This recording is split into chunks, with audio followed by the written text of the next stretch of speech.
Kitab Tafakur, memikirkan, berfikir, yaitu kitab ke-9 dari Rubu, yang melepaskan dari kitab Ihya Ulumuddin.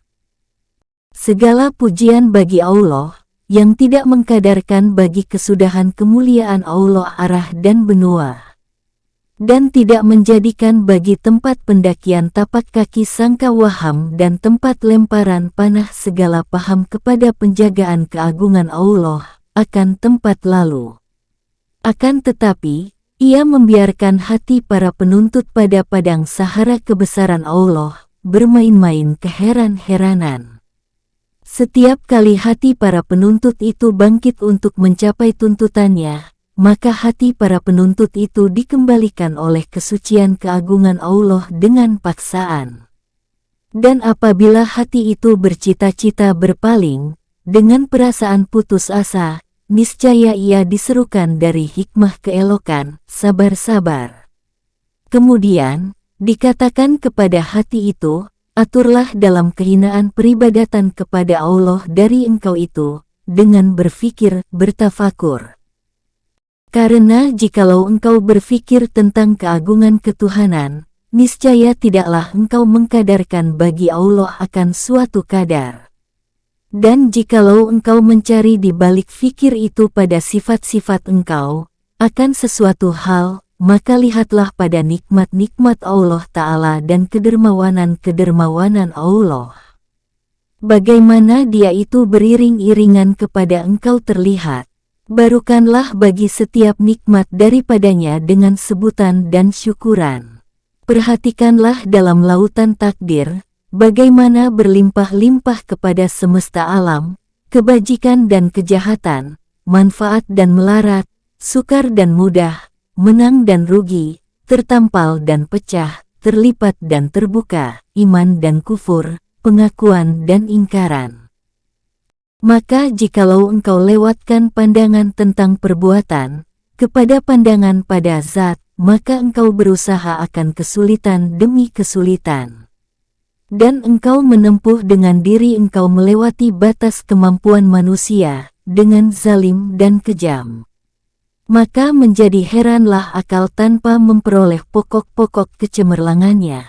Dan kembali mundur ke belakang, karena darurat dan terpaksa.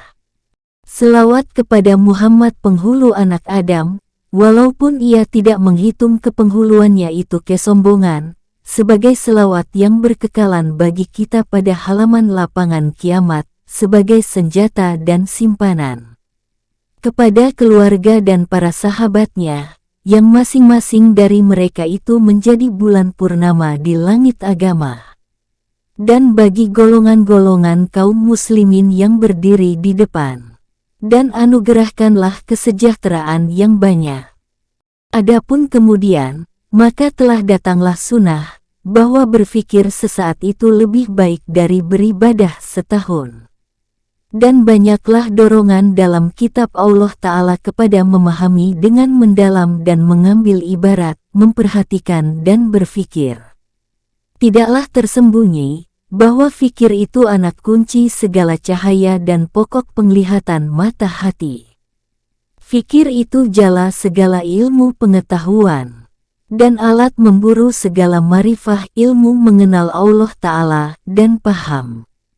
Kebanyakan manusia itu mengetahui keutamaan dan martabat berfikir. Akan tetapi, mereka tidak tahu hakikat maknanya, buahnya, sumbernya, arahnya, tempat lalunya, tempat lepasnya, jalannya dan caranya. Ia tidak tahu bagaimana berfikir. Pada apa berfikir? Kenapa berfikir? Apakah yang dicari dengan memikirkan itu? Adakah memikirkan itu dimaksudkan karena dirinya atau karena buah hasil yang diambil faedah daripadanya? Maka jikalau memikirkan itu karena buah hasilnya, maka apakah buah itu? Adakah dia termasuk ilmu pengetahuan atau termasuk hal keadaan atau termasuk keduanya semua? Menyingkapkan semua itu penting. Dan kami, pertama-tama akan menyebutkan keutamaan berfikir. Kemudian, hakikat makna dan buah pemikiran. Kemudian, tempat lalunya pikiran dan tempat lepasnya pikiran, insya Allah Ta'ala. Keutamaan tafakur, memikirkan. Sesungguhnya Allah Ta'ala menyuruh dengan memikirkan dan memahami dengan mendalam dalam kitab Allah yang mulia pada tempat-tempat yang tidak terhingga. Dan Allah memuji orang-orang yang berfikir. Allah Ta'ala berfirman, orang-orang yang mengingati Allah, ketika berdiri dan duduk, ketika berbaring dan mereka memikirkan tentang kejadian langit dan bumi, sambil berkata, wahai Tuhan kami, tidaklah Engkau menjadikan ini dengan sia-sia. S3 Ali Imran ayat 191.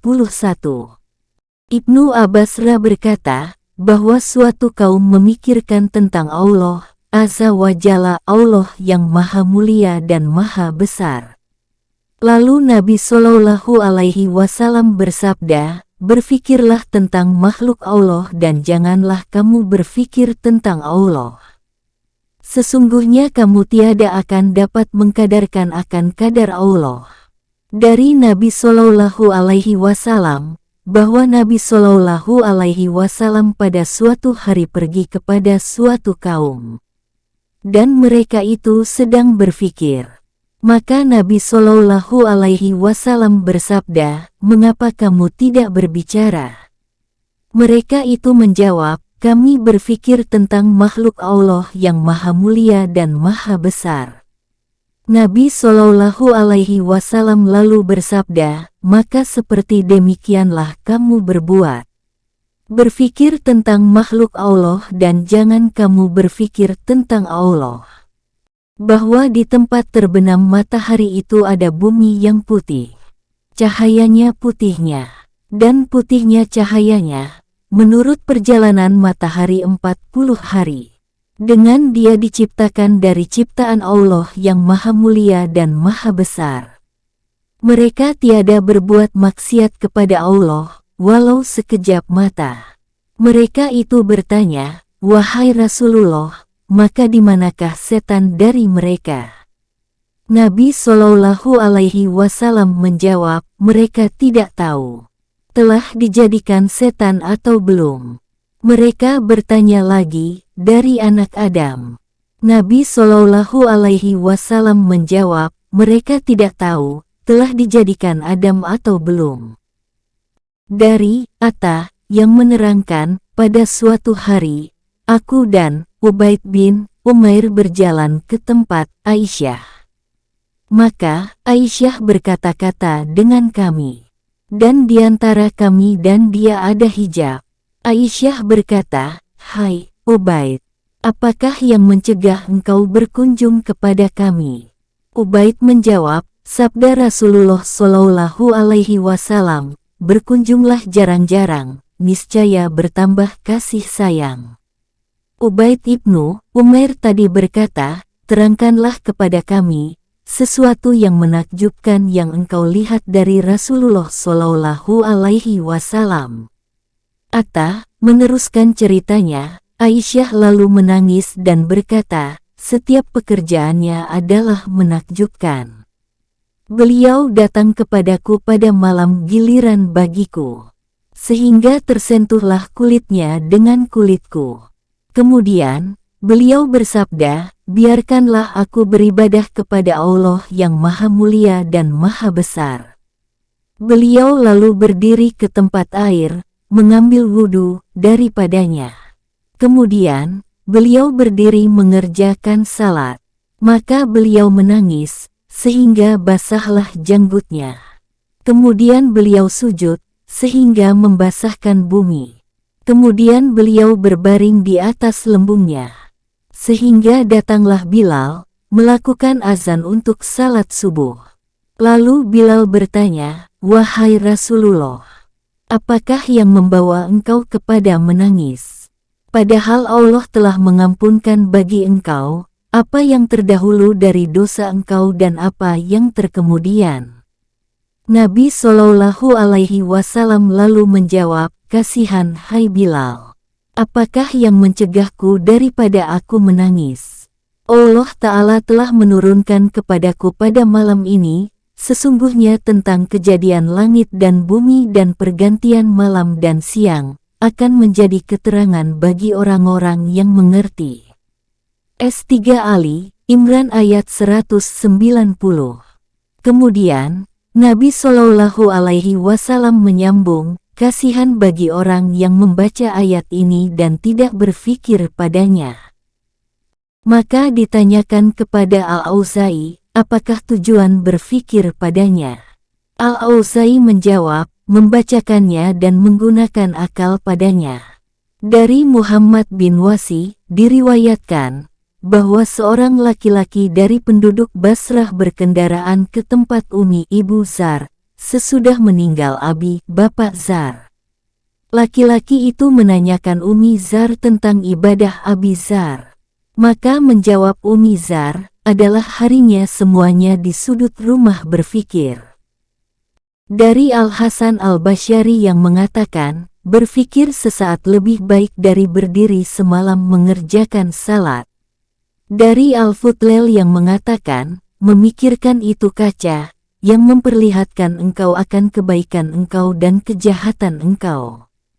Ditanyakan kepada Ibrahim bin Adam, bahwa engkau melamakan berfikir. Ibrahim bin Adam menjawab, berfikir itu otak akal. Adalah Sufyan bin Uyainah kebanyakan berpepatah dengan ucapan seorang penyair. Apabila manusia mempunyai pikiran, maka pada apa saja mempunyai pengajaran. Dari Taus yang mengatakan, para sahabat Isa al-Hawariyun bertanya kepada Isa hai Ruhullah, adakah di atas bumi hari ini orang yang seperti engkau? Isa menjawab, ada, yaitu orang yang tuturnya zikir, diamnya fikir dan pandangannya pengajaran. Maka orang itu adalah sepertiku. Al-Hasan Al-Basyari berkata, barang siapa yang tidak ada perkataannya itu mengandung hikmah, maka itu kata yang sia-sia. Barang siapa yang tidak ada diamnya itu berfikir, maka itu lupa, ngelamun. Dan barang siapa yang tidak ada pandangannya itu pengajaran, maka itu main-main. Pada firman Allah Ta'ala, akan aku belokkan dari keterangan-keteranganku orang-orang yang menyombongkan dirinya di muka bumi di luar kebenaran. S7 Al-A'raf ayat 146.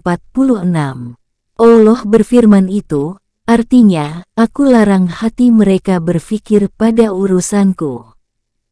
Dari Abi Said Al-Khudri, yang mengatakan, Rasulullah Shallallahu Alaihi Wasallam bersabda, berikanlah kepada matamu akan keberuntungannya dari ibadah. Para sahabat bertanya, wahai Rasulullah, apakah keberuntungannya dari ibadah? Nabi Shallallahu Alaihi Wasallam menjawab, memandang pada mushaf, berfikir padanya dan mengambil ibarat pada yang ajaib-ajaib daripadanya. Dari seorang wanita yang bertempat tinggal di suatu desa dekat Makkah, bahwa wanita itu berkata, jikalau hati orang-orang yang takwa dengan fikirannya, menengok kepada apa yang tersimpan baginya dalam hijab gaib dari kebajikan akhirat, niscaya tidaklah jernih kehidupan bagi mereka di dunia dan tidaklah tetap mata bagi mereka di dunia. Adalah Luqman melamakan duduk sendirian. Lalu lewatlah bekas budaknya, seraya berkata, hai Luqman, bahwa engkau terus-menerus duduk sendirian. Maka jikalau engkau bersama manusia, niscaya adalah lebih menjinakkan hati bagi engkau. Luqman lalu menjawab, bahwa lamanya sendirian itu lebih memahamkan bagi berfikir. Dan lamanya berfikir itu menunjukkan kepada jalan sorga. Wahab bin Munabih berkata, tiadalah sekali-kali panjang pemikiran seorang manusia, selain ia telah berilmu. Dan tiada sekali-kali berilmu seorang manusia, selain ia amalkan. Umar bin Abdul Aziz berkata, pemikiran mengenai nikmat-nikmat Allah yang maha mulia dan maha besar adalah termasuk ibadah yang paling utama. Abdullah bin Al-Mubarak pada suatu hari bertanya kepada Sahal bin Ali dan dilihatnya diam bertafakur, "Di mana engkau sudah sampai?" Sahal bin Ali menjawab, "Titian Siratal Mustaqim." Bisir berkata, "Jikalau berfikirlah manusia mengenai kebesaran Allah, niscaya mereka tidak akan mengerjakan maksiat kepada Allah yang maha mulia dan maha besar." Dari Ibnu Abbas, yang mengatakan, 2 rakaat yang sederhana dalam berfikir itu lebih baik daripada berdiri mengerjakan salat 1 malam, dengan tidak ada hati. Sewaktu Abu Syuraih berjalan kaki, tiba-tiba ia duduk, lalu menutup kepala dengan pakaiannya. Dan beliau itu menangis. Maka ditanyakan kepadanya, "Apakah yang menyebabkan maka engkau menangis?" Abu Syuraih menjawab, "Aku berfikir pada hilangnya umurku, sedikitnya amalku dan mendekatnya ajalku." Abu Sulaiman berkata, "Biasakanlah matamu dengan menangis dan hatimu dengan berfikir." Abu Sulaiman berkata, "Fikir mengenai dunia itu hijab dari akhirat, siksaan bagi yang mempunyai wilayah pemerintahan. Dan fikir mengenai akhirat itu mewariskan hikmah dan menghidupkan hati." Hatim berkata, "Dari pengajaran itu menambahkan ilmu. Dari zikir itu menambahkan kasih. Dan dari memikirkan itu menambahkan takut." Ibnu Abbas berkata, "Memikirkan pada kebajikan itu membawa kepada mengamalkannya. Dan menyesal atas kejahatan itu membawa kepada meninggalkannya." Diriwayatkan bahwa Allah Ta'ala berfirman pada sebahagian dari kitab-kitabnya, bahwa Aku tidak akan menerima perkataan setiap ahli hikmah. Akan tetapi, Aku memandang kepada cita-citanya dan keinginannya. Apabila ada cita-citanya dan keinginannya kepadaku, niscaya Aku jadikan diamnya itu memikirkan dan perkataannya itu pujian, walaupun ia tidak berkata-kata. Al-Hasan Al-Basyari berkata, bahwa orang-orang yang berakal itu senantiasa membiasakan dengan zikir atas fikir dan dengan fikir atas zikir. Sehingga mereka itu bertutur kata dengan hatinya. Lalu hati itu bertutur kata dengan hikmah. Ishaq bin Khalaf berkata, adalah Daud At-Tai di atas sutuh loteng rumah yang biasa juga ditempati pada malam berbulan terang. Lalu ia berfikir mengenai kerajaan langit dan bumi. Ia memandang ke langit dan menangis. Sehingga ia jatuh dalam rumah tetangganya. Ishaq bin Khalaf meneruskan ceritanya, lalu yang punya rumah itu melompat dari tempat tidurnya dengan telanjang dan di tangannya sebilah pedang. Ia menyangka bahwa orang yang jatuh itu pencuri. Maka tatkala ia memandang kepada Daud, lalu ia kembali dan meletakkan pedang, seraya bertanya, "Siapakah yang mencampakkan engkau dari sutuh?" Daud At-Tai menjawab, "Aku tidak merasa dengan yang demikian." Al-Junaid berkata, majelis yang paling mulia dan paling tinggi, ialah duduk serta berfikir pada lapangan keesaan, menghirup dengan angin ilmu mengenal Allah Ta'ala, minum dengan gelas kasih dari lautan sayang dan memandang dengan baik sangka kepada Allah yang maha mulia dan maha besar. Kemudian, Al-Junaid menyambung, wahai dari majelis-majelis, alangkah agungnya. Dan dari minuman, alangkah lezatnya. Amat baiklah bagi orang yang mendapat rezeki dengan yang demikian. Asy Syafi'i berkata, kamu meminta tolonglah atas perkataan itu dengan diam dan atas pemahaman yang mendalam itu dengan fikir. Asy Syafi'i berkata pula, sehatnya pemandangan pada semua urusan itu kelepasan dari tipuan. Berbuat pada pendapat itu selamat dari pemborosan dan penyesalan. Pengalaman dan fikiran itu menyingkapkan dari hati-hati dan cerdik. Musyawarah para ahli hikmah itu ketetapan pada diri dan kekuatan pada mata hati. Maka berfikirlah sebelum berbuat, memahami dengan secara mendalam sebelum engkau menyerang. Bermusyawarahlah sebelum tampil ke depan, berkata Asy-Syafi'i pula, keutamaan itu 4. Yang pertama, hikmah dan kekuatannya itu fikir. Yang kedua, memelihara diri ifah dan kekuatannya itu pada menahan nafsu syahwat. Yang ketiga, kekuatan dan kekuatannya itu pada menahan marah.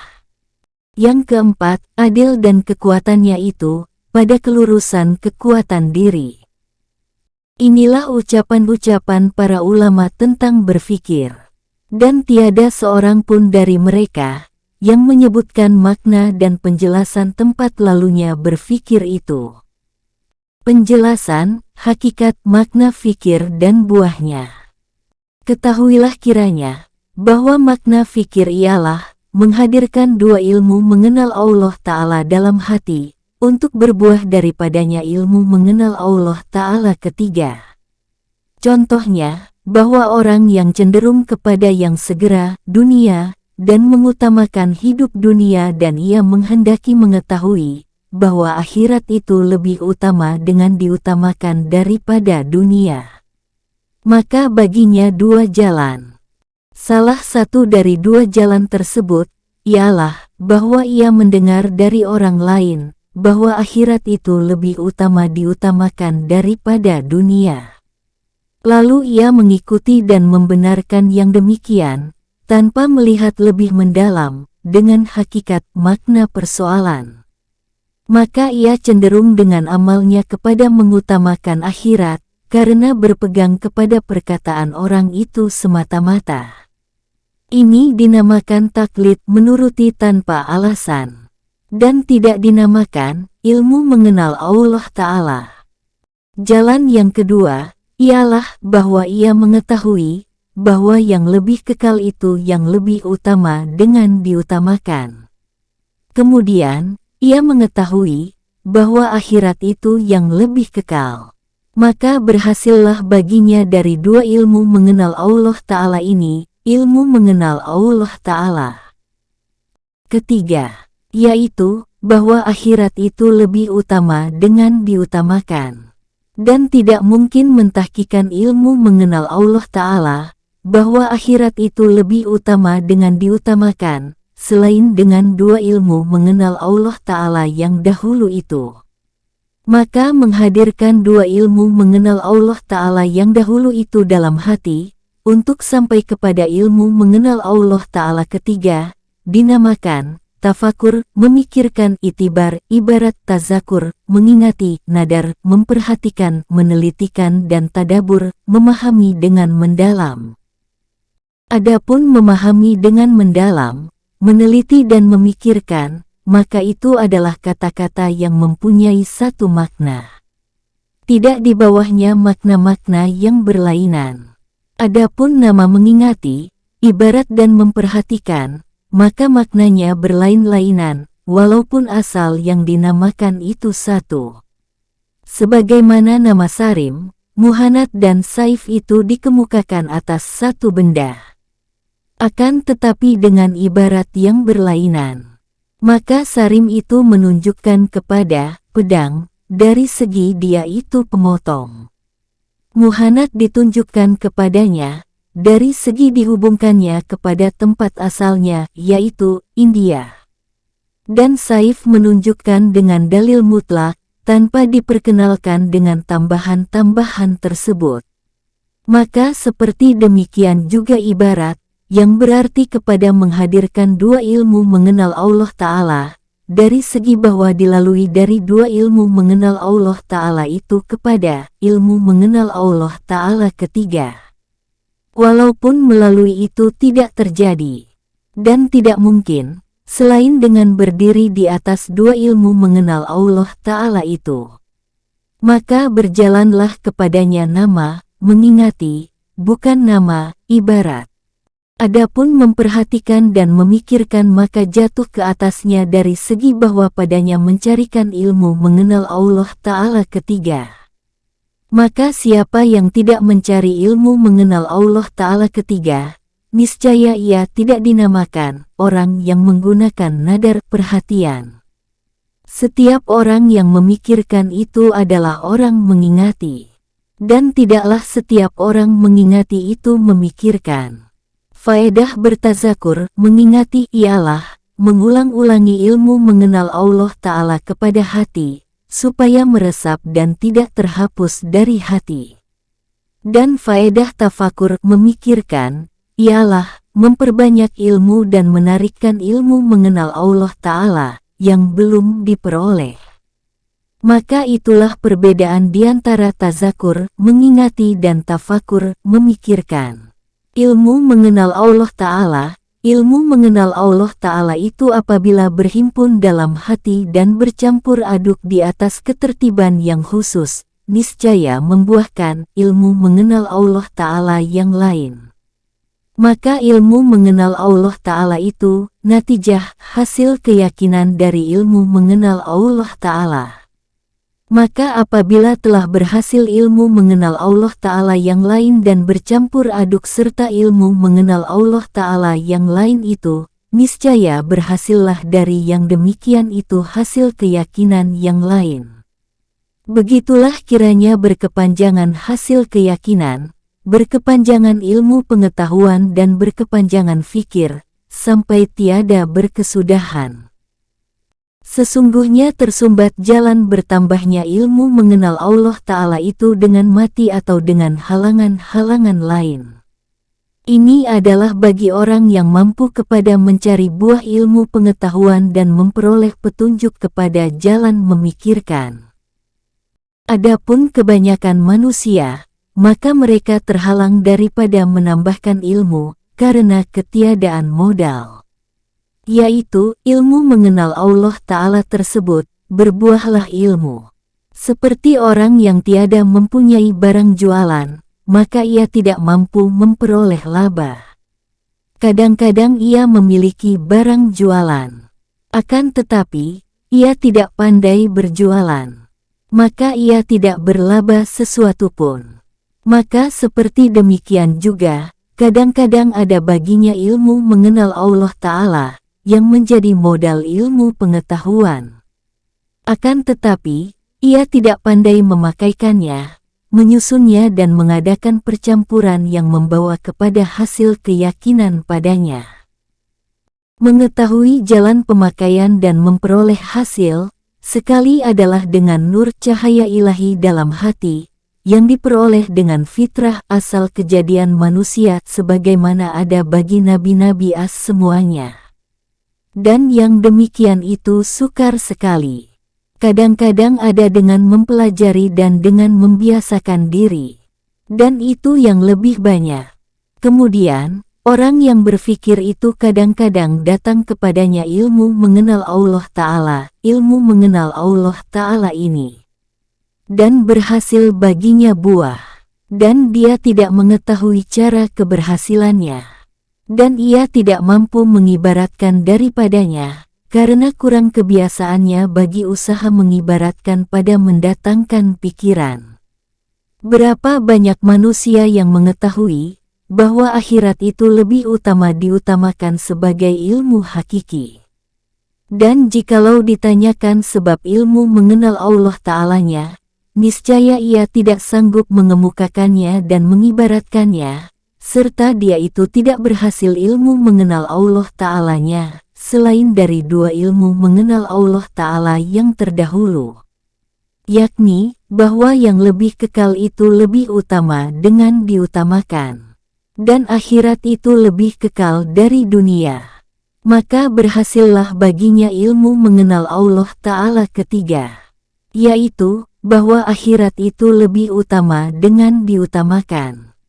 Maka kembalilah hasil hakikat makna berfikir kepada menghadirkan dua ilmu mengenal Allah Ta'ala, untuk sampai dengan dua ilmu mengenal Allah Ta'ala tersebut kepada ilmu mengenal Allah Ta'ala ketiga. Adapun buah pikiran, ialah ilmu pengetahuan, hal keadaan dan amal perbuatan. Akan tetapi hasilnya yang khusus, ialah ilmu, tidak lain. Ya, apabila berhasillah ilmu dalam hati, niscaya berubahlah keadaan hati. Dan apabila keadaan hati sudah berubah, niscaya berubahlah amal perbuatan anggota-anggota badan. Maka amal perbuatan itu mengikuti hal keadaan. Hal keadaan itu mengikuti ilmu. Dan ilmu itu mengikuti fikir. Jadi, fikir itu adalah pokok dan kunci bagi semua kebajikan. Dan inilah yang tersingkap bagi Anda, dari keutamaan tafakur memikirkan. Dan itu lebih baik dari zikir dan tazakur mengingati. Karena fikir itu ingatan, zikir, dan tambahan. Dan zikir ingatan hati adalah lebih baik dari amal perbuatan anggota-anggota badan. Bahkan mulianya amal, karena padanya ada zikir ingatan. Jadi, tafakur memikirkan itu lebih utama dari sejumlah amal perbuatan. Dan karena itulah dikatakan, tafakur memikirkan sesaat lebih baik dari ibadah setahun. Maka dikatakan, tafakurlah, berfikirlah yang memindahkan dari yang tidak disukai kepada amal perbuatan yang disukai. Dan dari kegemaran dan kerakusan, kepada zuhud tidak terpengaruh dengan kemewahan dunia, dan merasa puas apa yang ada qanaah, dan dikatakan, bahwa berfikirlah yang mendatangkan musyahadah penyaksian dan takwa. Karena itulah, Allah Ta'ala berfirman, semoga mereka menjaga dirinya dari kejahatan atau supaya ia menimbulkan pengertian peringatan kepada mereka. S20 Taha ayat 113. Kalau Anda bermaksud memahami cara berubahnya keadaan dengan berfikir, maka contohnya ialah apa yang telah kami sebutkan dari urusan akhirat. Bahwa berfikir padanya itu memberitahukan kepada kita, bahwa akhirat itu lebih utama dengan diutamakan. Maka apabila ilmu mengenal Allah Ta'ala ini telah meresap, dengan keyakinan dalam hati kita, niscaya berubahlah hati kepada kegemaran pada akhirat dan tidak terpengaruh dengan kemewahan dunia, zuhud pada dunia. Inilah yang kami maksudkan dengan hal keadaan, apabila adalah hal keadaan hati sebelum ilmu mengenal Allah Ta'ala ini, mencintai dunia dan cenderung kepadanya. Lari dari akhirat dan kurang keinginan pada akhirat. Dengan ilmu mengenal Allah Ta'ala ini berubahlah hal keadaan hati, dan berganti kehendak dan keinginannya. Kemudian, perubahan kehendak itu membuahkan amal perbuatan anggota badan pada segala yang dicampakkan dari dunia, dan menghadap kepada amal perbuatan akhirat. Maka di sini ada 5 derajat. Pertama, tazakur, yaitu menghadirkan 2 ilmu mengenal Allah Ta'ala dalam hati. Kedua, tafakur, yaitu mencari ilmu mengenal Allah Ta'ala yang dimaksudkan dari 2 ilmu mengenal Allah Ta'ala itu. Ketiga, berhasilnya ilmu mengenal Allah Ta'ala yang dicari dan bersinarlah hati dengan dia. Keempat, berubahnya keadaan hati dari yang sudah ada, disebabkan hasilnya cahaya ilmu mengenal Allah Ta'ala.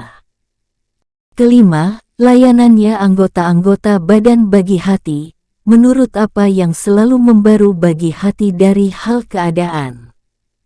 Maka sebagaimana batu yang dipukul atas besi, lalu keluar api daripadanya, yang bercahaya tempat tersebut dengan keadaan itu, lalu mata dapat melihat, sesudah tadinya tidak dapat melihat sesuatu dan tergeraklah anggota-anggota badan untuk bekerja.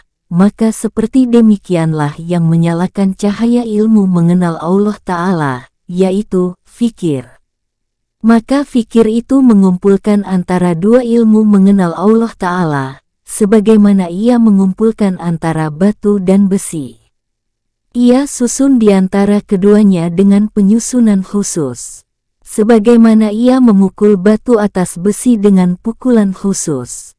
Maka membangkitlah cahaya ilmu mengenal Allah Ta'ala, sebagaimana membangkitnya api dari besi.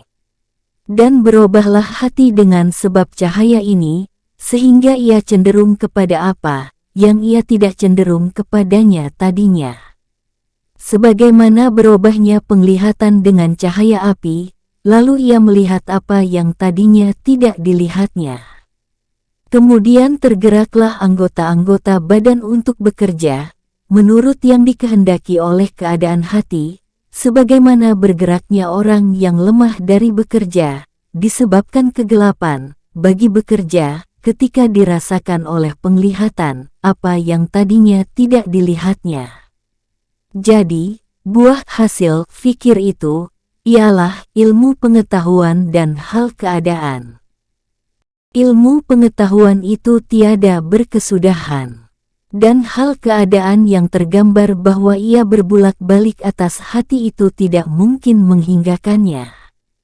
Dan karena inilah, jikalau seorang murid berkehendak menghinggakan berbagai macam pikiran dan jalan-jalannya pikiran dan pada apa ia berfikir, niscaya ia tidak akan mampu. Karena jalan-jalannya pikiran itu tidak terhingga. Dan hasil-hasilnya tidak berkesudahan. Ya, kita bersungguh-sungguh pada menghinggakan jalan-jalannya pikiran, dengan dikaitkan kepada kepentingan pengetahuan-pengetahuan keagamaan dan dengan dikaitkan kepada hal keadaan yang dia itu makam orang-orang yang menempuh jalan kepada Allah As-Salikin. Dan adalah yang demikian itu hinggaan yang tidak terperinci. Maka penguraian yang demikian itu mengajak kepada penguraian ilmu-ilmu seluruhnya. Dan jumlah kitab-kitab ini adalah seperti penguraian bagi sebahagiannya. Bahwa kitab-kitab itu melengkapi kepada ilmu-ilmu. Dan ilmu-ilmu itu diperoleh dari pikiran-pikiran khusus. Maka marilah kami isyaratkan kepada hinggaan segala yang terkumpul padanya. Supaya berhasillah diketahui atas jalan-jalannya pikiran. Penjelasan jalan-jalannya pikiran. Ketahuilah kiranya, bahwa pikiran itu kadang-kadang berlaku pada persoalan yang menyangkut dengan agama. Dan kadang-kadang berlaku pada yang menyangkut dengan bukan agama. Dan maksud kami, ialah yang menyangkut dengan agama. Maka marilah kami tinggalkan bahagian yang akhir itu. Kami kehendaki dengan agama, ialah muamalah perniagaan, yang berlaku di antara hamba dan Tuhan yang Maha Tinggi. Maka semua pikiran hamba itu, ada kalanya menyangkut dengan hamba, sifat-sifatnya dan hal keadaannya. Dan ada kalanya menyangkut dengan Tuhan yang disembah, dengan sifat-sifatnya dan afal perbuatan-perbuatannya. Tidak mungkin bahwa keluar dari dua bahagian ini. Dan yang menyangkut dengan hamba, ada kalanya bahwa ada yang demikian itu pemandangan pada apa yang disukai pada sisi Tuhan yang Maha Tinggi atau pada yang tidak disukai. Dan tidak berhajat kepada pikiran, pada yang bukan dua bahagian ini. Dan yang menyangkut dengan Tuhan yang Maha Tinggi, ada kalanya bahwa yang demikian itu pandangan pada zatnya, sifat-sifatnya dan nama-namanya yang maha baik al-asmaul husna. Dan ada kalanya yang demikian itu pada afal perbuatan-perbuatannya, miliknya, kerajaannya dan semua yang di langit dan di bumi dan yang di antara keduanya. Dan tersingkaplah bagi Anda akan penghinggaan pikiran pada bahagian-bahagian ini dengan contoh. Yaitu, bahwa hal keadaan orang-orang yang berjalan kepada Allah Ta'ala dan orang-orang yang rindu menjumpai Allah itu menyerupai dengan hal keadaan orang-orang yang asyik dengan kerinduan. Maka marilah kami ambil seorang yang asyik yang membabi buta akan contoh kami. Maka kami mengatakan bahwa orang yang asyik, yang tenggelam cita-citanya dengan keasyikannya itu, tidaklah melampaui pikirannya daripada bahwa menyangkut dengan yang diasyikkannya atau menyangkut dengan dirinya. Maka jikalau ia berpikir pada yang diasyikkannya, maka ada kalanya bahwa ia berpikir pada kecantikannya dan bagus bentuknya pada dirinya, untuk ia bersenang-senang dengan berpikir padanya dan dengan menyaksikannya. Dan ada kalanya ia berpikir pada perbuatan-perbuatannya yang lemah lembut, yang bagus, yang menunjukkan kepada akhlaknya dan sifat-sifatnya. Supaya adalah yang demikian itu menggandakan bagi dirinya dan menguatkan bagi kecintaannya.